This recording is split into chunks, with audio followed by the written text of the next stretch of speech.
దీదీ కోటపై కాషాయ జెండా రెపరెపలాడుతుంది. అయితే సీఎం ఎవరు కానున్నారు? సువేందు అధికారి పేరు బాగా చర్చల్లోకి వచ్చేసింది. అసలు సువేందు అధికారి ఇతను ఎవడు?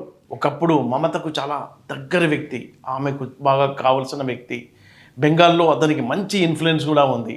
అయితే ముక్కుసూటిగా మాట్లాడే వ్యక్తి, చాలా విషయాల్లో ఆయన సూటిగా చెప్పేవాడు. మమతకు ఎవరైనా ప్రశ్నిస్తే పక్కన పెట్టేవాళ్ళు. అందుకే ఆయన బయటికి వెళ్ళిపోయాడు. బీజేపీ దగ్గరకు చేర్చింది.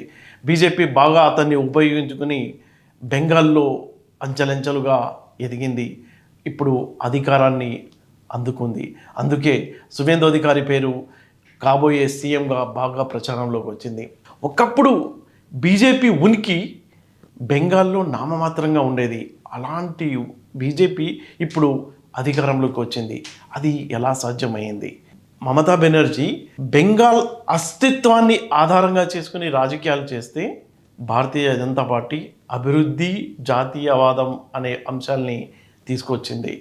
అలాగే జై శ్రీరామ్ నినాదాన్ని ప్రభుత్వ నిరసనకు వాడుకుంది.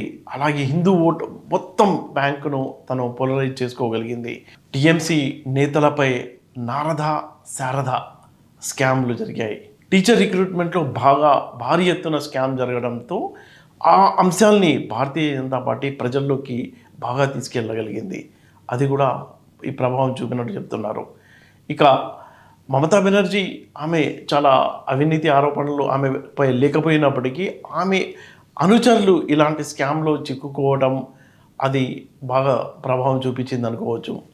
కమిషన్ల రాజ్యం అంటూ బీజేపీ ఎత్తుకున్న స్లోగన్ యువతలో బాగా వెళ్ళింది. అందుకే యువత రియాక్ట్ అయ్యింది.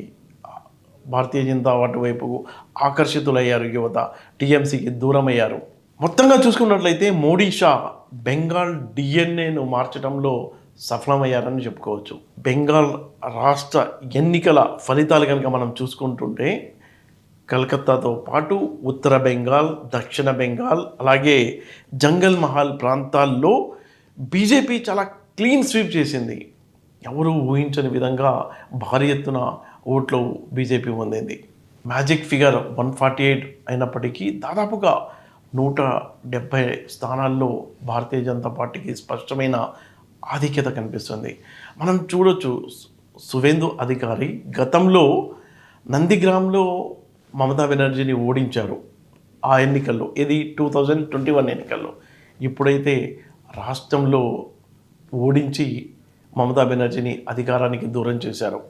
అయితే మనం చూసుకున్నట్లయితే మమతా బెనర్జీ ఓడిపోవటానికి గల కారణాల్లో పక్కనే ఉన్న బంగ్లాదేశ్లో భారీ స్థాయిలో అల్లర్లు జరగడం, హిందువులపై దాడులు జరగడం, ఆ వీడియోలన్నీ బెంగాల్లో వైరల్ అవ్వడం కూడా ఒక ప్రభావం చూపించిందని ఖచ్చితంగా చెప్పుకోవచ్చు. మరోపక్క 91 లక్షల ఓటర్లను సరలో తీసేయటం కూడా, అది కూడా మమతా బెనర్జీ ఓటమికి ప్రధాన కారణంగా చెప్పుకోవచ్చు.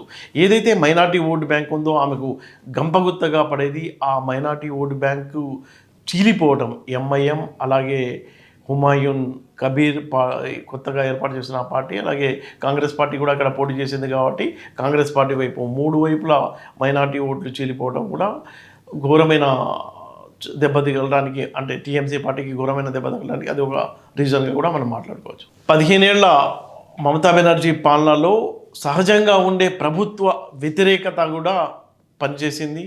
అలాగే భారతీయ జనతా పార్టీ అగ్రెసివ్గా ప్రచారం చేయటం, మోడీ షా అక్కడే ఉండి కొంత స్టే చేసి మొత్తంగా అక్కడ కార్యకర్తలతో, నేతలతో దగ్గర సంబంధాలు పెట్టుకోవడం కూడా మమతా బెనర్జీ ఓటమికి కారణంగా చెప్పుకోవచ్చు.